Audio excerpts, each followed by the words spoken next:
ভালো লাগছে না, তাই ছেড়ে দিয়েছি। আমি তোকে কি একবারও বলছি আমার খারাপ লাগছে? তুই এত বুঝিস কেন? আচ্ছা, মাপ চাই। আর বেশি কথা কিছুই বুঝবো না। এখন থেকে যা বলবা তুমি তাই করব। মনে থাকে জানো। হুম।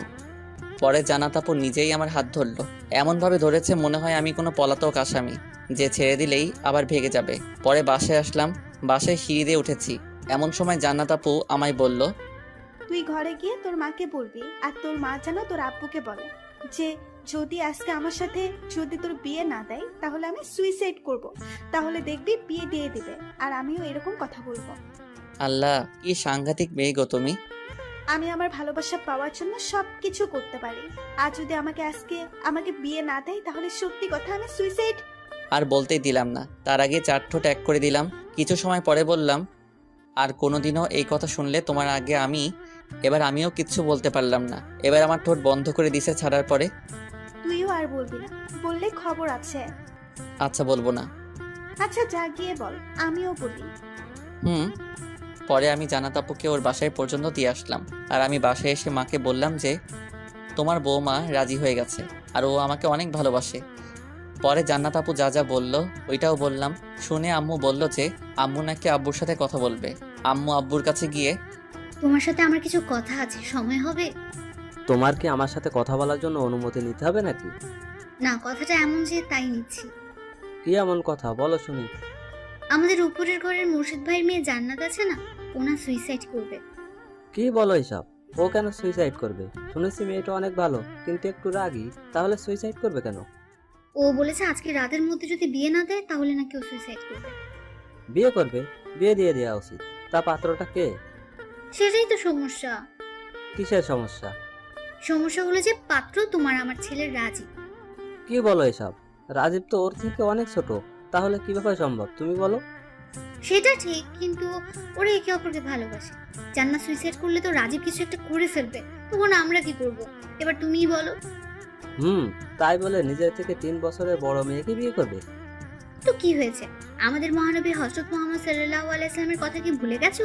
উনি তো ওনার থেকে 15 বছরের বড় মা খাদিজা রাদিয়াল্লাহু তাআলা আনহুকে বিয়ে করেছেন।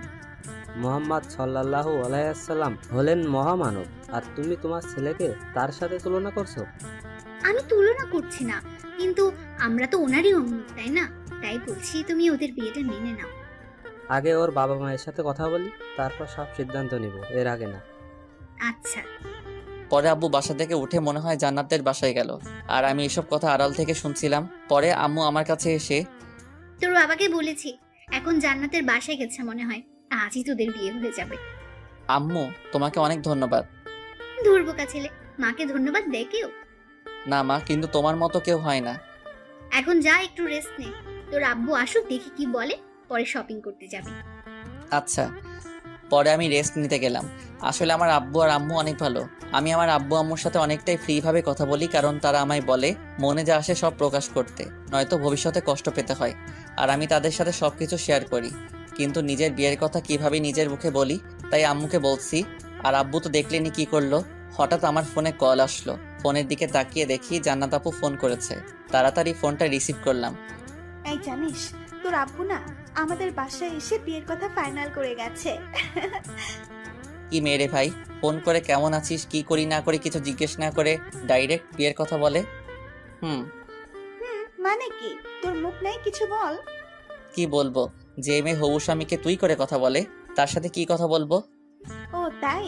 আমার বাবুটার সাথে কিভাবে কথা বলবো?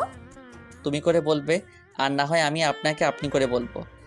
আচ্ছা বলবো। আম্মু বলেছে শপিং এ যেতে আমাদের সাথে, তুমি কি যাবে? যাব না মানে 1000 বার যাব। আমার শাশুড়ি মা বলেছে যেহেতু যেতে তো হবেই। হুম, রেডি হয়ে আসো। আচ্ছা। পরে ফোন রেখে দিলাম। আমি রেডি হয়ে নিলাম আর জান্নাতও চলে আসলো, কিন্তু বাসায় না। আমাকে ফোন করে বলেছে বাইরে আসতে। তাই আমি আম্মুর কাছ থেকে টাকা নিয়ে শপিং করতে চলে আসলাম। আমরা দুজনে শপিং করে বাসায় এসে দেখলাম আমার সব কাজিনরা, চাচা চাচি, খালা খালুরা চলে আসলো। আর আমার কিছু বন্ধুরাও চলে আসলো। বুঝতে পারছি এগুলো সব আমার আম্মুর কাজ, কিন্তু আমার বোনটা আসতে পারবে না। একটু পরে আমার গায়ে হলুদ হলো, সব হলো। কিন্তু একটা মজার ব্যাপার হলো, বাইরে থেকে কেউ আমাদের বাসা দেখলে কেউ বলবে না যে এখানে বিয়ে হচ্ছে, কারণ বাসা সাজানো হয়নি, কারণ সময় কম, তাই কিছুই সাজানো হয়নি। শুধু আমাদের সাজানো হবে আর বাসর ঘর সাজানো হবে। পরে আমাদের বিয়েটা হয়েই গেল। আর শালা বন্ধুগুলো আমারে যাইতেই দিবে না। বাসর ঘরে মনে হয় রাত প্রায় 11টা বাজে, তখন যাইতে দেয় আর বলে, আরে ভাই, বিয়ে তো করলি, এখন তো ভুলে যাবি, তাই যাওয়ার জন্য পাগল হয়েছিস। কি করবো আর?